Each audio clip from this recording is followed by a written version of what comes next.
in the New World, every European colony needed to provide a profit. In the Chesapeake Bay, Virginia, Maryland, the more tobacco you could plant, the more profits you could reap, the more pleased the investors back in England would be. And there is tremendous pressure for labor. They hoped to use Native Americans that they found in Virginia as a labor supply. They were disappointed because the Native Americans in Virginia were powerful enough to frustrate the attempts to use them as forced laborers. It was at that point that the British turned to British laborers under the indentured servitude system. The status of indentured white servants and indentured Africans was very similar.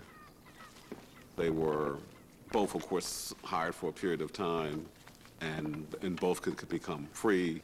And let's also say that both were treated real bad. To be an indentured servant in this country meant that you literally didn't have any rights.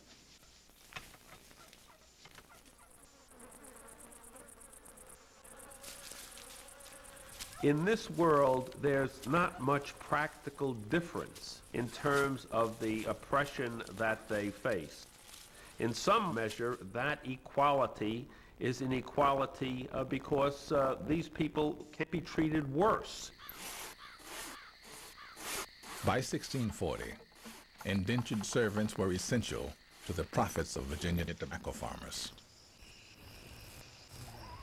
Their labor made tobacco the colony's most profitable export.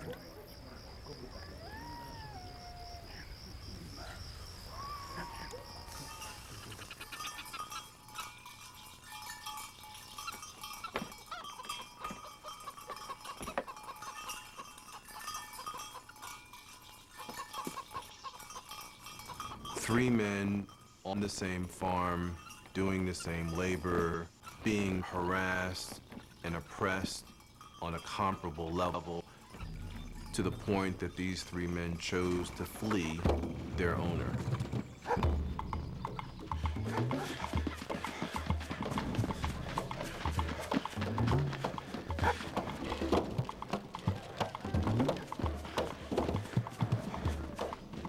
John Punch, Victor, and James Gregory crossed the Virginia border into southern Maryland. Days later, they were captured and returned. Plaintiff, please step forward. State please. My lord, I ask for punishment against these indentured servants. In the colony's highest court, it was said that Hugh Gwynn's servants caused him considerable loss and prejudice. I want you to punish them, my lord. You will serve 3 more years. The two white men are sentenced to simply a number of years added to their indentures. For John Punch, the one black among these three men, his fate is infinitely worse. It's servitude for life. For the rest of your life. Now, there's no law that says that John Punch had to have been enslaved for life, but it was clear that 1640 is sort of the turning point, the beginning of the point where Africans are going to be treated differently as opposed to whites who are indentured servants. Rather than distinguishing people because they are unfree, people are being distinguished now because they're black or white.